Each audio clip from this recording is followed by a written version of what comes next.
அல்ஹம்துலில்லாஹ்.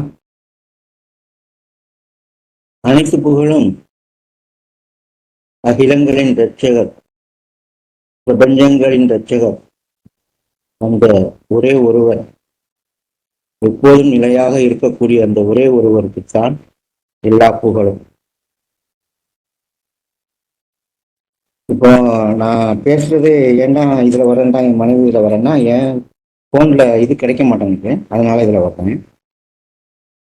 நம்ம இன்னைக்கு பார்க்க போறது பிரதிநிதி, சாத்தான் ஒரு நிலையற்ற தெய்வம் அப்படிங்கிறத பத்தி பார்ப்போம் இன்ஷா அல்லாஹ். முதல்ல நம்ம 2:84 வசனத்தை பார்க்கிறோம். நீங்கள் உங்களுடைய இரத்தத்தை சிந்தக்கூடாதென்றும், அன்று நீங்கள் ஒருவர் மற்றவரை உங்களுடைய வீடுகளிலிருந்து வெளியேற்றக்கூடாதென்றும் உங்களுடன் நாம் உடன்படிக்கை செய்தோம், நீங்கள் ஒப்புக்கொண்டீர்கள். இது எல்லாத்தையுமே எடுக்கிறார். இந்த உடன்படிக்கையை ரத்தம் சிந்தக்கூடாது என்று எடுக்கிறார். ஆனா ரத்தம் சிந்தக்கூடாதுன்னு நம்ம சொல்லி ஒப்புக்கொண்டு வந்திருக்கிறோம் அல்லாட்ட இருந்து. இன்ஷால்லா நம்ம மற்ற வருஷம் இதை பார்ப்போம், மற்ற வருஷத்தை பார்ப்போம்.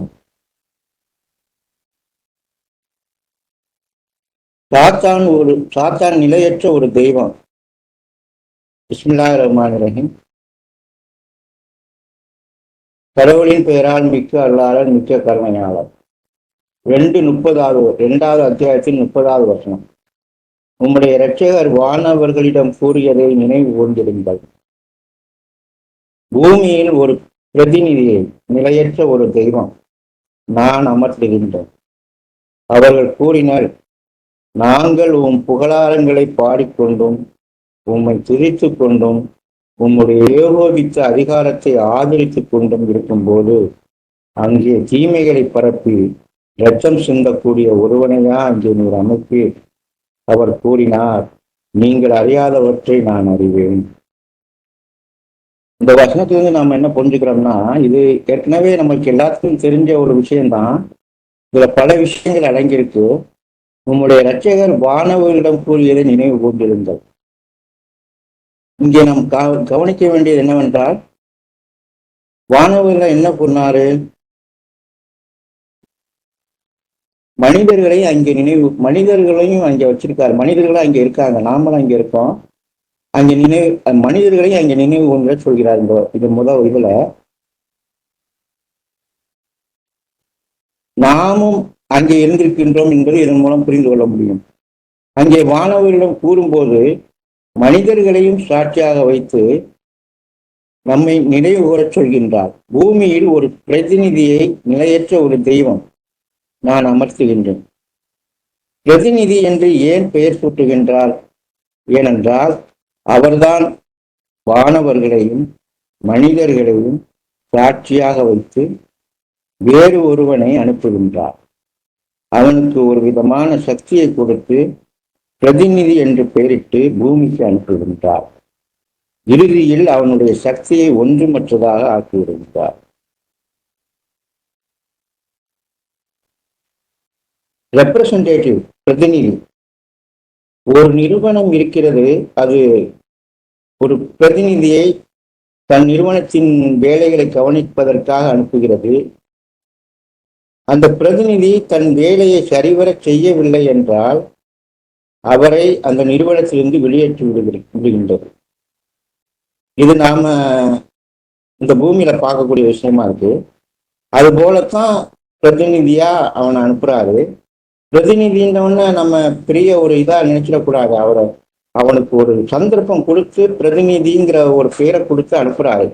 அவன் என்ன செய்ய போறாங்கிறத பாக்குறதுக்காக தன்னுடைய அந்த பிரதிநிதி என்ன செய்வான் என்று தெரிந்தும் அவனை அனுப்புகின்றார். அதைத்தான் நீங்கள் அறியாதவற்றை நான் அறிவேன் என்று வானவர்களிடம் கூறுகின்றார் அல்லாஹ். அவர்கள் கூறினர் எவர்கள் என்றால் வானவர்கள், நாங்கள் உம் புகழாரங்களை பாடிக்கொண்டும் உம்மை துதித்து கொண்டும் உம்முடைய ஏகோபித்த அதிகாரத்தை ஆதரித்துக் கொண்டும் இருக்கும்போது அங்கே தீமைகளை பரப்பி இரத்தம் சிந்தக்கூடிய ஒருவனையா அங்கே நீர் அமைப்பீர்? பூமியில் தீமைகளை பரப்பி இரத்தம் சிந்தக்கூடிய ஒருவன் யார்? ஆதமா? மனிதனா? மனிதன் இல்லை. வானவர்களிடம் கூறும்போது மனிதர்களாகிய நாமும் ஆதம் உட்பட நாமும் அங்கே இருந்திருக்கின்றோம். அங்கே தீமைகளை பரப்பி இரத்தம் சிந்தக்கூடிய ஒருவன் சாத்தான் தான். இதை பலர் மறுக்கின்றனர். மனிதனுள் நுழைத்து வைக்கப்பட்டிருக்கும் சாத்தான் தான் இரத்தம் சிந்த வைக்கக்கூடியவனாக மனிதனை ஆக்குகின்றான். அதனால்தான் மனிதர்களை பார்த்து கடவுள் கூறுகின்றார், சாத்தான் உங்களுடைய மிக தீவிரமான விரோதி, அவனை நீங்கள் ஒரு விரோதியைப் போல நடத்த வேண்டும். எல்லாவற்றையும் படைத்து அறிந்த அந்த எல்லாம் வல்லவரான ஒரே ஒருவரான கடவுளுக்கே எல்லாம் தெரியும். அதனால்தான் கூறுகின்றார், நீங்கள் அறியாதவற்றை நான் அறிவேன் என்று வானவர்களிடம் கூறுகின்றார். நாமும் அங்கிருக்கின்றோம்.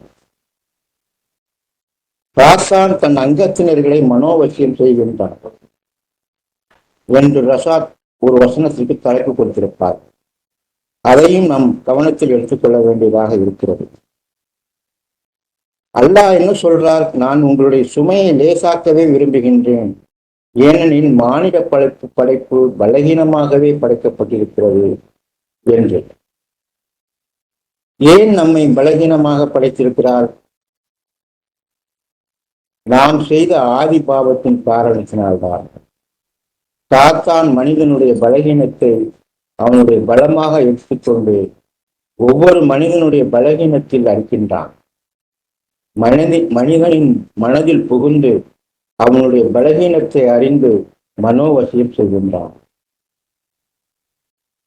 அவன் கடவுளிடம், என்னை நீர் வழிகேட்டில் நாடிவிட்டதால் அவர்களில் வரையறுக்கப்பட்டதொரு பங்கினரை நான் வழிகேட்டில் அனுப்பிவிடுவேன் என்கின்றார். அதற்கு கடவுள் சொல்கின்றார், சென்று எடுத்துக்கொள். அவன் கூறுகின்றான், உம்மை மட்டும் வழிபடும் உம்முடைய அடியார்களை தவிர. அவர் அல்லாஹ் உண்மைதான் என்கின்றார். அவன் ஏன் அப்படி சொல்கின்றான்? கடவுளுக்கு மட்டும் பூரணமாக தன்னை சமர்ப்பித்த அவருடைய அடியார்களை தான் ஒன்றுமே செய்ய முடியாதென அவன் அறிந்தே வைத்திருக்கின்றான். அவன் யாரை தன் வசம் வைத்துக் கொள்கிறான் என்றால், அவன் அழைப்புக்கு இணங்குபவர்களை மட்டும் அவர்களுடைய பலகீனத்தை அறிந்து கொண்டு மனோவசியம் செய்கின்றான். ஆக மனிதர்களாகிய நாம் நம்முடைய பலகீனத்தை எது என்று அறிந்து கொண்டு நம்முடைய அகந்தையை கொள்வதற்காக அதிகமாக கடவுளிடம் பாவ மன்னிப்பு கேட்க வேண்டும். நாம் கடவுளிடம் மட்டும் நம்முடைய பாவங்களுக்காக மன்னிப்பு கேட்டோம் என்றால் நாம் சரணடைந்தவர்களாக ஆகின்றோம். சாத்தானுடைய மனோவசியத்திற்குள் அகப்பட்டுக் கொண்டு நம்முடைய பலகீனத்தை அறியாமல் பாவ மன்னிப்பு கேட்கவில்லை என்றால் அவன் எளிதில் நம்மை அவன் வழிக்கு சென்று அடித்து வழிகட்டிக்கு அனுப்பிவிடுகின்றான். நமக்கு ஒரு நோய் வருகிறது, அந்த நோயை நம்முடைய உடலுக்குள் புகுத்துவது சாத்தான் தான். கடவுள் அவனை இதனை செய்ய அனுமதிக்கின்றார். உதாரணமாக, ஜோப், சாத்தான் என்னை நோயை கொண்டும் வலியை கொண்டும் தீண்டிவிட்டான் என்று கடவுளிடம் பிரார்த்தனை செய்கின்றார். இதன் மூலம் சாத்தானால் நோயையும் அதன் மூலம் வலியையும் உண்டாக்க முடியும் என்பதை நாம் அறிந்து கொள்கின்றோம். ஜோப் ஒருமையாக இருந்து வந்த காரணத்தால் அவருடைய பாதத்தை தரையில் அடிக்க வைத்து ஒரு ஊற்றை பொங்கி வரச் செய்து அவருடைய நோயை குணப்படுத்துகின்றார். அந்த ஊற்றிலிருந்து வரும் நீர் அவருக்கு ஒரு மருந்தாக பயன்படுத்தப்படுகிறது. ஆகவே நோய்க்கு மருந்து என்ற ஒன்று இருக்கிறது. மாத்திரை, ஊசி, ஆபரேஷன் என்று செய்கின்றார்கள். அதில் தவறு இருக்கிறதா என்று பார்த்தால் தவறு இல்லை என்று நாம் கருதலாம். ஏனெனில் மாத்திரை மற்றும் ஊசி ஆபரேஷன் போன்றவற்றுக்கு உபயோகப்படுத்துகின்ற உபகரணங்கள் மனிதனால் கண்டுபிடிக்கப்பட்டாலும் அதற்குரிய அதை கண்டுபிடிக்கும் மூளையை கடவுள்தான் அவனுக்கு வழங்குகின்றார். நம் உடம்பில் ஏற்படும் கேன்சர், கட்டி போன்ற பல வகையான நோய்களை சாத்தான் தான் ஏற்படுத்துகின்றான். இது போன்ற நோய்களை அகற்றுவதற்கு மனிதன் இரத்தம் சிந்த வேண்டியதாக உள்ளது.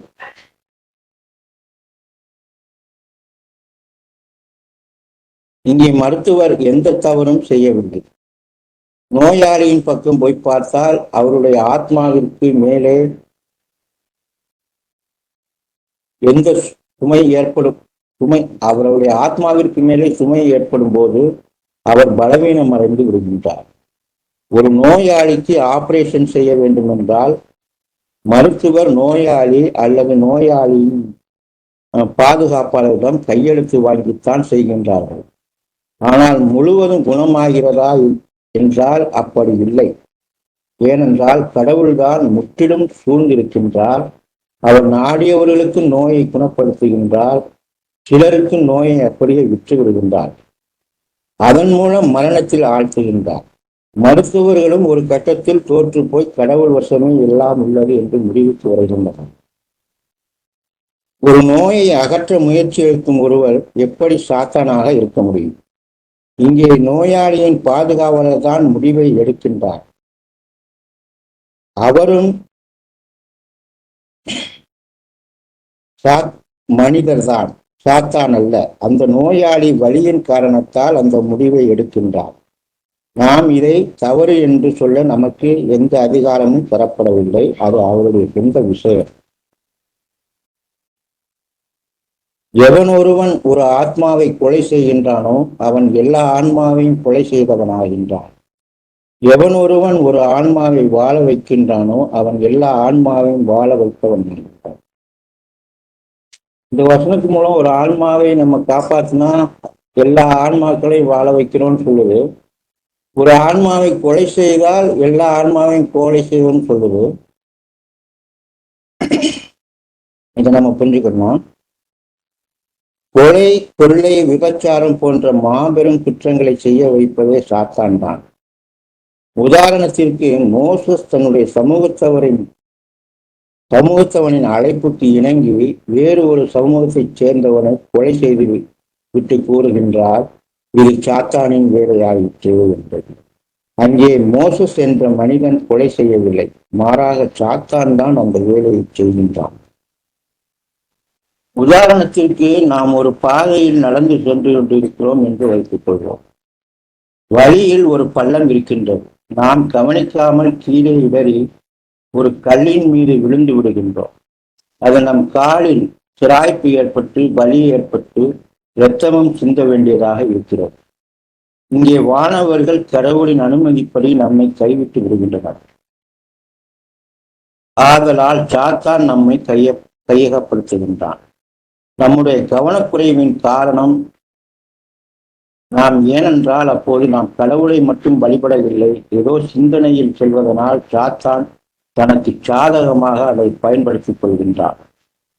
நாம சென்று வேண்டுமென்றே விழமாட்டோம், ஏனென்றால் அது புத்திசாலித்தனமும் அல்ல. சாத்தான் தான் அங்கே இரத்தம் சிந்த வைத்து வழியை ஏற்படுத்துகின்றான்.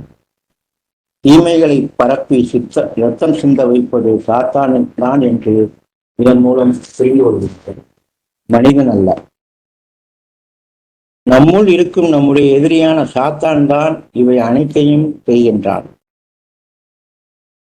12வது அத்தியாயத்தில் ஒரு வசனம் பார்ப்போம். ஜோசப் தன் அதிகாரியின் மனைவியிடம் மாட்டிக்கொண்ட போது அந்த பெண்மணியை தூண்டுவதும் சாத்தான் தான். ஜோசப்பை கிட்டத்தட்ட இணங்க வைப்பதும் சாத்தான் தான். மேலும் ஆளுநரின் மனைவியின் தோழிகள் தங்கள் கரங்களை கத்தியால் தீரிக்கொள்ள வைப்பதும் சாத்தான் தான். இங்கே சாத்தான் தான் இரத்தம் சிந்த வைக்க முயற்சிக்கின்றான். இது அவ்வளவும் மனிதனுடைய பலகீனத்தினால் தான். ஒருவரை ஒருவர் புறம் பேசி வேவு பார்த்து இது போன்ற தீமைகளை பரப்பி கலவரத்தை ஏற்படுத்தி ரத்தம் சிந்த வைப்பது சாத்தான் எனும் அந்த பிரதிநிதி தான். கோபம், பொறாமை, எரிச்சல் மற்றும் சீற்ற உணர்வு வயப்படுதல் இவையெல்லாம் சாத்தானின் கருவியாகும். இவற்றின் மூலமாக தீமைகளை பரப்பி ரத்தம் சித்த வைக்கின்றான் என்பதை மனிதர்கள் புரிந்து கொள்ள வேண்டும். இவை அனைத்தையும் சாத்தான் தான் செய்து வருகின்றான். சாத்தான் தான் அந்த பிரதிநிதியாக இருக்கின்றான். அவன்தான் ரத்தம் சிந்த வைக்கின்றானே தவிர மனிதர் அல்ல. ஆகவே அங்கே சாத்தான் தான் ஒரு பிரதிநிதியாக இருக்கின்றான். அவருடைய பிரதிநிதியாக வந்து இங்கே மனிதர்களை கலகத்தை ஏற்படுத்தி ரத்தம் சிந்த வைக்கக்கூடியவனாக அவன் இருக்கின்றான்.